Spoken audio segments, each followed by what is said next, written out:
Ketika antum punya penghasilan banyak, jangan sampai itu menjadi beban buat antum. Antum ambil secukupnya. Secukupnya antum ambil. Selebihnya lemparkan ke akhirat antum. Nanti buat di sana. Banyak orang yang kelebihan harta akhirnya pikirannya negatif. Kalau orang yang soleh mungkin punya duit banyak, pikirannya mungkin kalau dia istrinya satu kepingin punya istri. Itu biasanya orang kalau sudah mulai duitnya banyak, mulai kayaknya bisa buat poligami. Masya Allah. Karena duitnya udah banyak, udah lebih nih. Ini satu istri kayaknya udah lebih ini. Jadi itu orang soleh. Tapi ketika dia nggak soleh, na'udzubillah, dia akan berzina. Dia akan gunakan harta itu di tempat-tempat yang tidak diridhoi Allah Jalla Jalla. Maka apa yang harus kita lakukan? Melihat dunia ini. Yang pertama, antum harus sadar bahwa dunia ini nggak ada nilainya. Di sisi Allah, dunia ini tidak lebih dari satu sayap nyamuk. Bahkan Rasul sallallahu alaihi wasallam mengatakan, "Lau kanatid dunya ta'dilu indallah janaha ba'udah, ma saqa minha kafiran syarbata ma." Kalau dunia ini nilainya di sisi Allah setara dengan satu sayap nyamuk, bukan dua, satu sayap nyamuk, ma saqa kafiran syarbata. Orang kafir nggak akan dikasih seteguk air, nggak akan dikasih. Ditanya sama khalifah, "Wa madza taqul?" Gimana komentarmu? Kata alim ulama ini, "Ana heran, wahai khalifah, kok bisa setan itu mempermainkanmu sampai seperti ini? Sampai engkau bikin bangunan kayak gitu. Kok bisa? Apa engkau nggak ingat dengan firman Allah di surat Zukhruf ayat 33-35? Ana bacakan, "Walaula an yakuna an-nas ummatan wahidah la ja'alna liman yakfuru birrahmani li buyutihim suqufan min fiddah wa ma'arija 'alayha yadhharun wa li buyutihim abwaban wa sururan 'alayha yattaki'un wa zukhrufa wa in kullu dhalika lamma mata'ul hayatid dunya wal akhiratu 'inda rabbika lil muttaqin." Allah menceritakan, andai kata Allah itu tidak benci orang berkumpul dalam kekufuran. Allah tuh nggak ingin orang bersatu padu dalam kekufuran. Maka Allah memberikan ujian, Allah memberikan penjelasan agar orang faham dengan Allah SWT. Kalau Allah tidak benci umat itu semua dalam kekufuran, maka Allah katakan, kami akan jadikan, kata Allah, buat orang-orang yang kafir dengan Ar-Rahman, rumah mereka itu atapnya dari perak. Libuyutim suqufan min fiddah, dari perak atap rumah mereka. Wa ma'arija 'alaiha yadhharun, dibikin tangga-tangga mereka bisa naik ke rumah mereka yang terbuat dari perak tersebut atapnya. Kemudian walibuyutim abwaban, dikasih pintu-pintu yang indah, dikasih sofa-sofa yang indah yang mereka bersandar di sana, dan perhiasan-perhiasan Allah kasih semua sama mereka.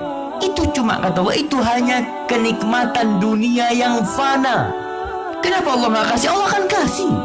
Allah katakan, wa in kullu dzalika lamma mata'ul hayatid dunya, dan akhirat itu di sisi Rabbmu hanya untuk orang-orang yang bertakwa. Maka kalau kita lihat, Allah berbagi dunia ini, jamaah, kepada semua orang. Jadi jangan berpikir kalau antum kaya, antum dicintai Allah.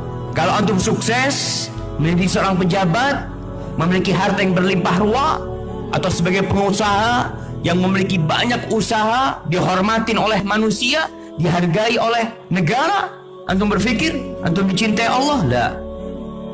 Dalam sebuah hadis Nabi SAW mengatakan, Innallaha yu'ti dunya man yuhibbu man la yuhib.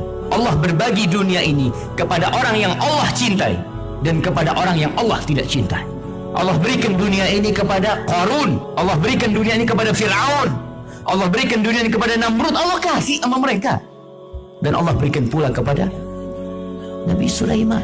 Allah kasih Nabi Sulaiman kerajaan, Allah kasih Nabi Dawud alaihissalam. Artinya dunia ini bukan tolak ukur kecintaan Allah kepada sama sekali. Walakin la yu'til iman illa man yuhib.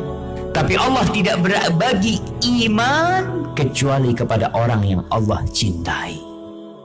Jadi kalau Allah bikin antum bisa qiyamul lail, Allah bikin antum bangun jam 3, bangun jam 2, kemudian Allah gerakkan hati antum untuk menuju ke tempat wudhu antum, kemudian antum pakai baju yang bagus, kemudian antum pakai parfum, kemudian antum hamparkan sejadah antum, lalu antum memanggil nama Allah, mengatakan Allahu Akbar.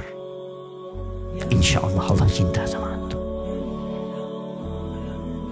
Karena Allah tidak berbagi iman kecuali kepada orang yang Allah cintai. Ahibati fillah, ada yang indah dalam dunia ini yang perlu kita cari. Ketika turun firman Allah yang berkaitan dengan emas dan perak, Allah mengatakan innal ladzina yaknizuna adh-dhahaba wal fiddata wa la yunfiqunaha fi sabilillah fabashshirhum bi'adzabin alim. Sesungguhnya orang-orang yang menimbun harta, menimbun emas dan perak, kemudian dia tidak menafkahkannya di jalan Allah, berikan kabar gembira kepada mereka dengan azab yang pedih nanti pada hari kiamat. Diazab dengan azab yang pedih. Ketika turun ayat itu, Rasul sallallahu alaihi wasallam mengatakan tabban lidh-dhahab wal fiddah, celaka emas dan perak. Lalu dalam riwayat Umar berkata, ya Rasulullah, kenapa ya Rasulullah kok celaka orang yang menumpuk emas dan perak seperti itu? Terus apa yang kita cari dalam dunia ini? Bukan hanya duit yang dicari. Rasul SAW menyebutkan ada 3 kenikmatan dunia, harta di dunia yang harus diburu. Yang antum gak bisa daftar. Sebagaimana seorang mau kerja, antum daftar untuk mendapatkan 3 harta ini. Yang pertama, lisanun dzakir,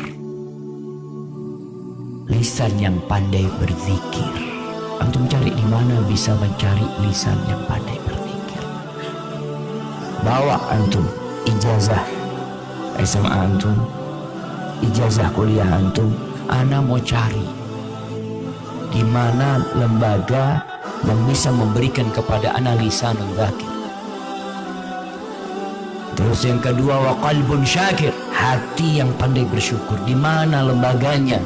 Anda mau cari ini sekolahnya di mana kalau ada sekolahnya. Anda ingin mendapatkan hati yang pandai bersyukur. Mau dapat banyak, mau dapat sedikit, selalu mengatakan alhamdulillah, alhamdulillah ya Allah.